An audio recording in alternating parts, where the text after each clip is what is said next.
So as part of this Patreon series, I wanted to be able to give people the tools that they need to understand the arguments that are presented for the existence of God, but not just focus on the formal arguments, but also the informal arguments and the things that kind of catch people by surprise. I've been hosting the Atheist Experience television program for nearly a decade, and I get lots and lots of emails. Not only have I done large, public, formal debates, but on the TV show we've done countless informal debates, every conversation, every dialogue. We've also done it with family and friends, and in emails and on online forums. And there are a number of things that keep cropping up over and over again. And in addition to the formally structured arguments for the existence of God, people will present their reasons. And then when you get to the point where you've demonstrated or at least explained to them why you don't find their reasons particularly compelling, they'll then say, you just have to have faith. At some point, we get back to this appeal to faith as a foundation for belief. But what does that word mean? What does it mean to say you have faith? Now, I was a fundamentalist Christian for nearly 25 years. I walked down the aisle at the age of 5, accepted Jesus into my heart. I was active in the church. I wasn't perfect. I wasn't gung-ho for God and Jesus all of the time, but I was in church regularly, and I heard the word faith probably thousands of times, and I was convinced that I knew what it meant. We all did.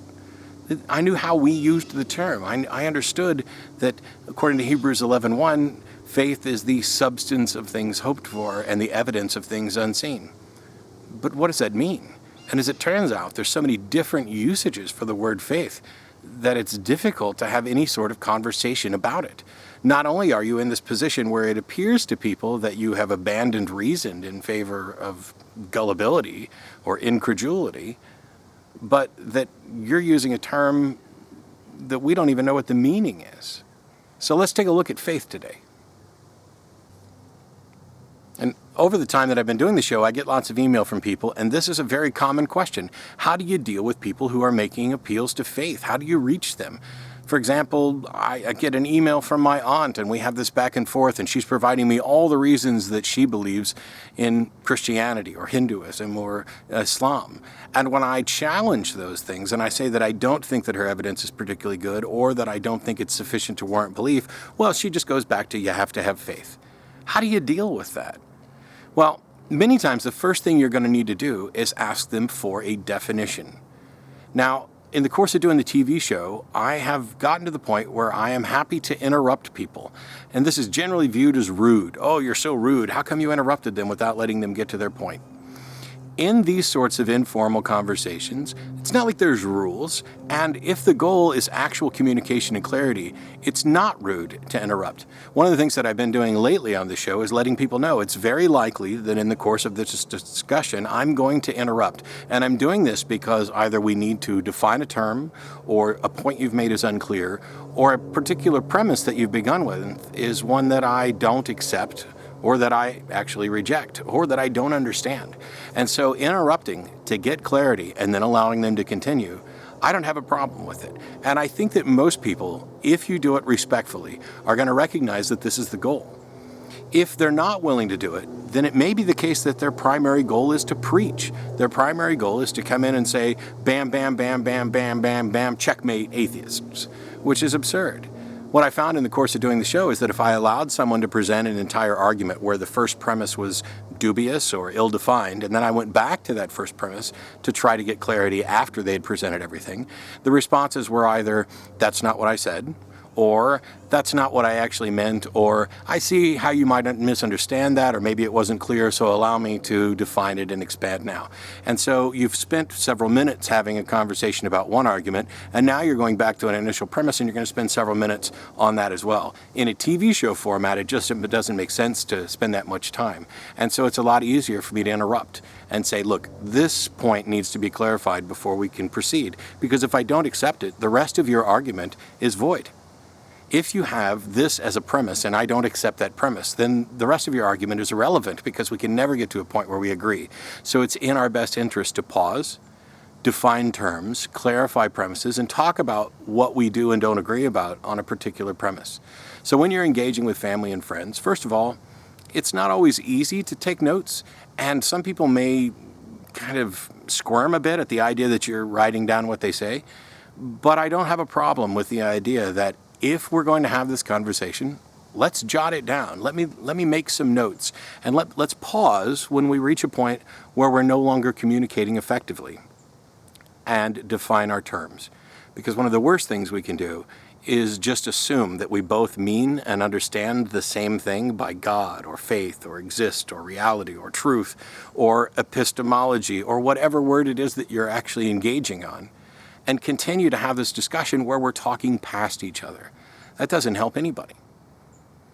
So, after you've gotten them to define what they mean by faith, let's take a look at what some of those definitions are. When you look up faith in a dictionary, quite often it'll say a belief. Faith is a belief. And I'm not going to spend much time today talking about this faith synonymous with belief. It comes up in a lot of different areas. For example, the Christian faith, the Hindu faith, the Jewish faith. It also is applied with faith-based initiatives. Those areas where faith is synonymous with belief, I don't think there's a whole lot of confusion there. What is your faith? Christianity. Well, cool, we're done. We didn't have any confusion over the term faith. It's the areas where faith is used as a justification for belief that we get into a little bit of stickiness. Because even as a Christian, when I would go to the Bible and take a look at Hebrews 11:1, where faith is, for lack of a better term, defined or explained, it's explained in two different contexts in the span of a single verse.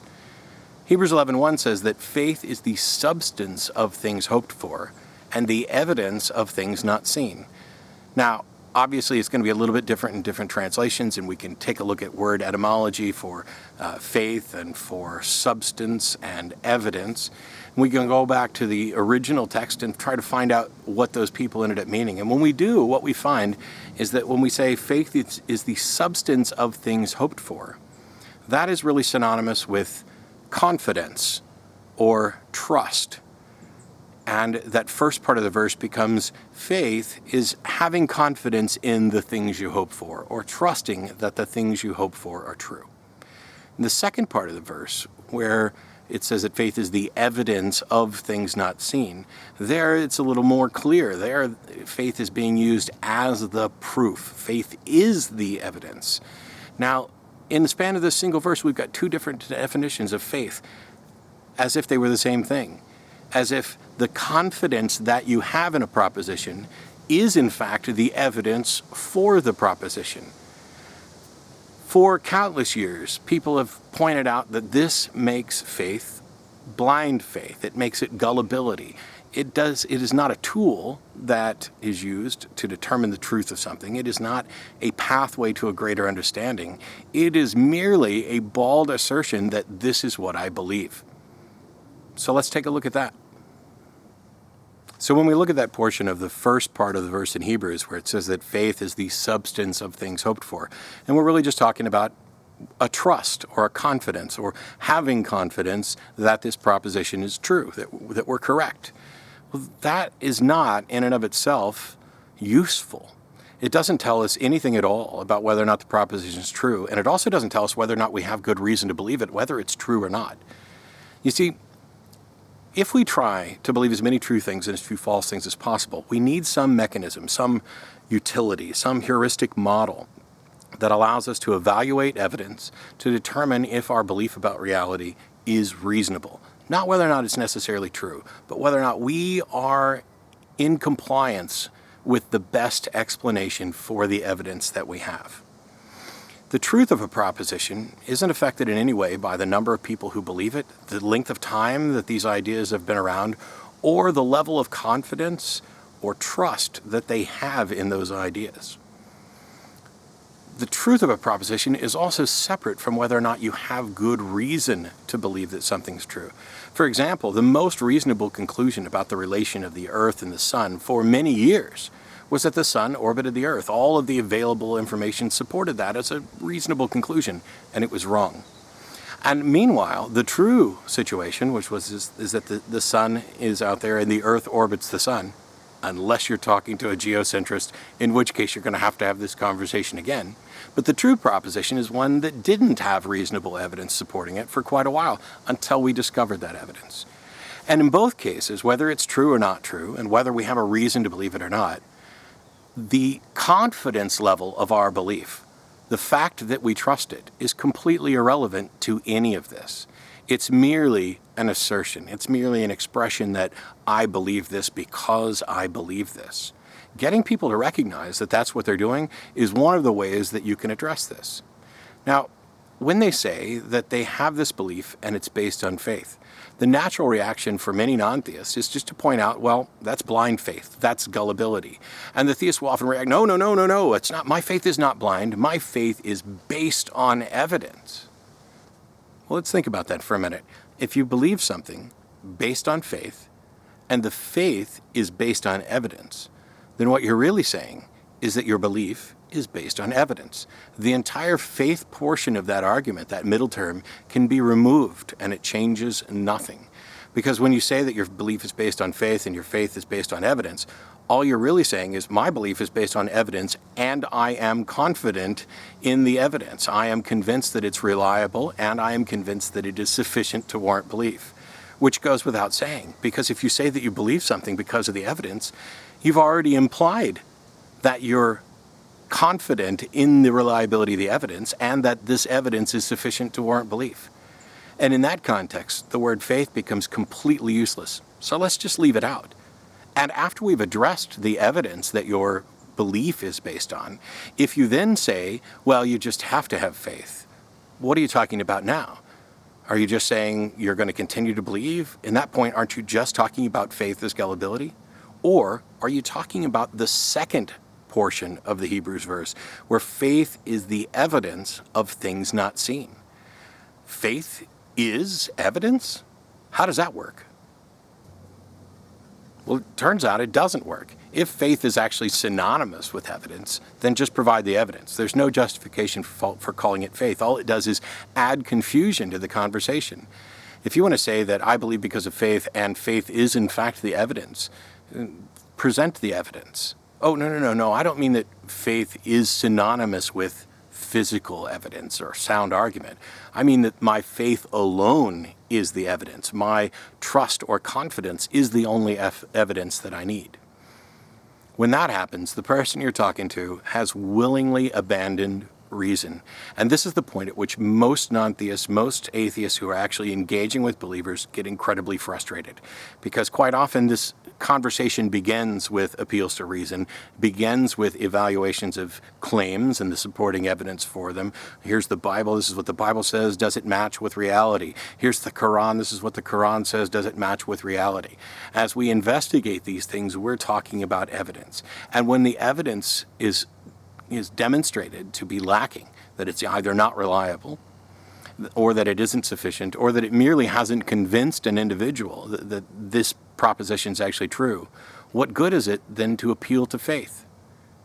Because what you're really suggesting is that someone should believe even though they are unconvinced by the evidence. This takes us back to something that I pointed out in the video on Pascal's wager, where Pascal agreed that belief wasn't simply a choice, but that one should act as if one believes. One should pretend to believe. The modern vernacular within some versions of Christendom is fake it till you make it. That's what they're saying when they make this appeal to faith. Oh, you're not convinced by the evidence? Well, just go ahead and have confidence anyway, and let your confidence be that thing that bolsters your belief. But that's not a good way to go about determining what is and isn't real. That's not the method that we use in any other context when we're evaluating the world. And this is the continued point of frustration when we get into conversations with believers, because one of the things that will come up is we use reason to evaluate evidence. We exercise critical thinking, skepticism, the scientific method, all of these tools that are demonstrably good ways of finding out the truth about reality as best we can in every other context outside of religion. And what some non-believers will think is that as soon as these people have made an appeal to faith where they've abandoned reason and evidence with regard to their belief in a God or whatever supernatural, superstitious, religious belief we're actually discussing, that it's no longer worthwhile to talk to them. They have abandoned reason, they are stuck, they are blocked, you will never make any headway with them. And I understand that it's incredibly frustrating, but I think that it is possible to make headway. And that is by demonstrating, number one, that they do in fact apply the tools of reason and skepticism and critical thinking in other areas of their life. And number two, the model that they're proposing, the faith-based belief that they're actually advocating, the belief in the absence of strong evidence, is one that could be used to justify anything. Pointing out to them that if they are going to be intellectually honest, if they are going to evaluate claims based on this faith model that they are using for their religion, this would put them in the position of believing anything, because there's nothing that can't be justified by appealing to faith.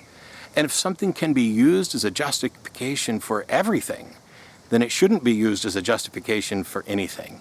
It's demonstrably unreliable because it can lead you to mutually exclusive, contradictory positions, to believe in Christianity and Islam, to believe in Islam and Scientology, to believe in Scientology and Mormonism, to believe in all of those at the same time.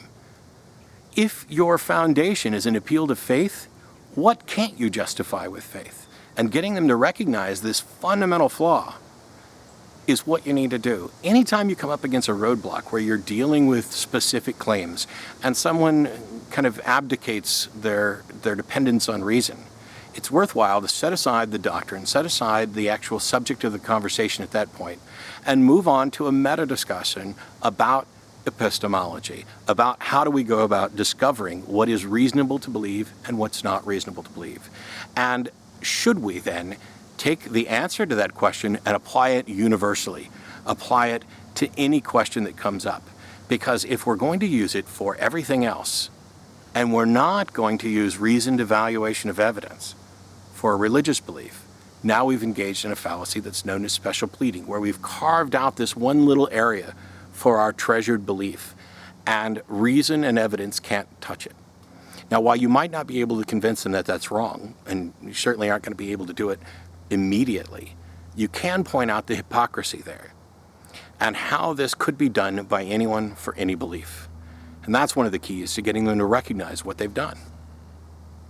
Aha, they'll say, you have faith too. We all have faith. We all are sitting around believing things based on faith. You have faith that that chair is going to hold you up. You have faith that the brakes on your car works. You have faith that the plane is going to get you from A to B safely. This is a bit of an equivocation fallacy. It's their attempt to get you to stop criticizing their faith-based belief in a God by trying to claim that you also have faith-based belief, that there's no good reason for any of you to believe any of the things that you believe. And in truth, this puts all beliefs that are made in the absence of absolute certainty on equal footing, or that's their attempt. They're trying to claim that my belief that my brakes are reliable is equivalent to their belief in the supernatural. Well, that's simply not true. My belief that my brakes are reliable is a tentative belief that is a probabilistic determination about the universe that's based on evidence about the brakes, about knowing how they work, about having a reliable mechanic, somebody with a good track record, somebody who's demonstrated an understanding, someone whose brakes have consistently been reliable, or the brake work has been consistently reliable. It's about jumping into the car, starting it up, moving slowly, and testing the brakes. Now, it's true, my brakes could go out any time.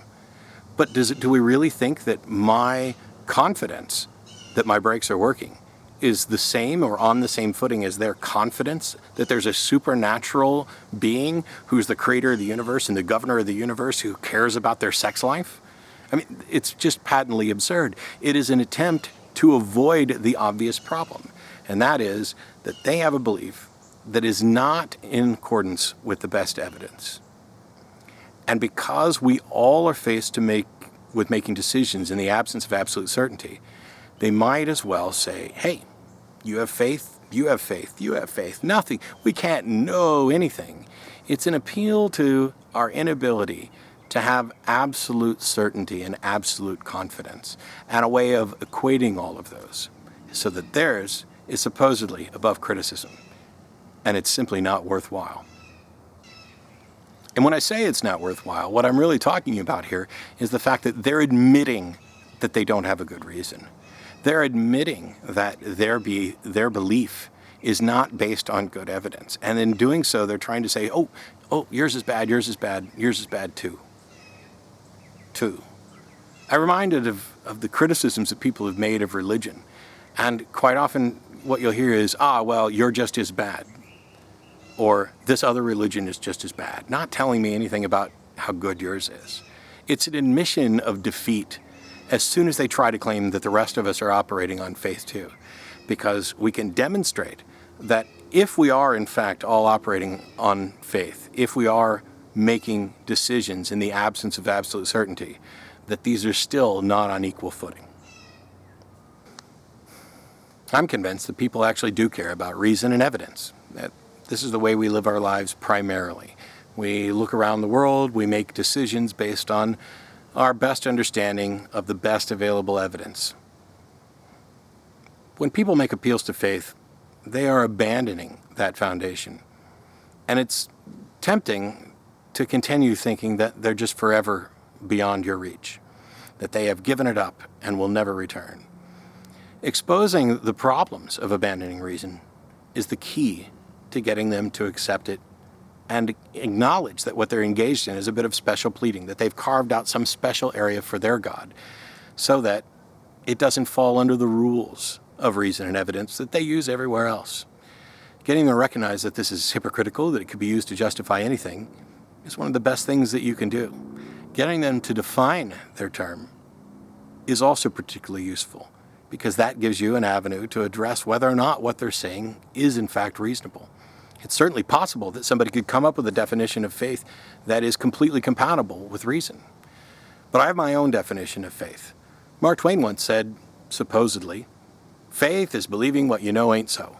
And I love that. It's amusing. It's glib and mildly jabby. And it's an interesting quote.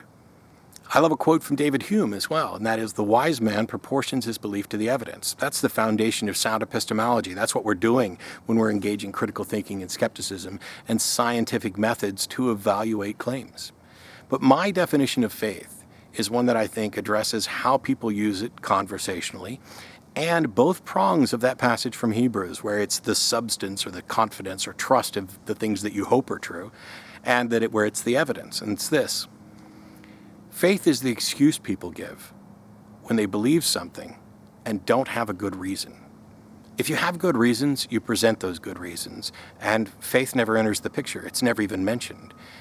When we go to universities, faith is not a foundation for teaching students anything. It's evidence-based. It's even when you're talking about history and sciences, we're providing them evidence. At no point do we need to appeal to faith, in part because faith has been rendered virtually meaningless by virtue of having been used in so many different ways. Faith is the substance of things hoped for. Faith is the evidence of things not seen. I have a belief and it's based on faith. Oh, but it's not blind faith. My faith is based on evidence. In every single one of these instances, the term is useless. So, challenge the believers to come up with a definition and understanding of faith that is in fact useful and adds something to the discussion about why they believe, and more importantly, why should anyone else? This video is made possible by supporters of the Atheist Debates Patreon project. You can find more information and add your support by visiting patreon.com/atheistdebates.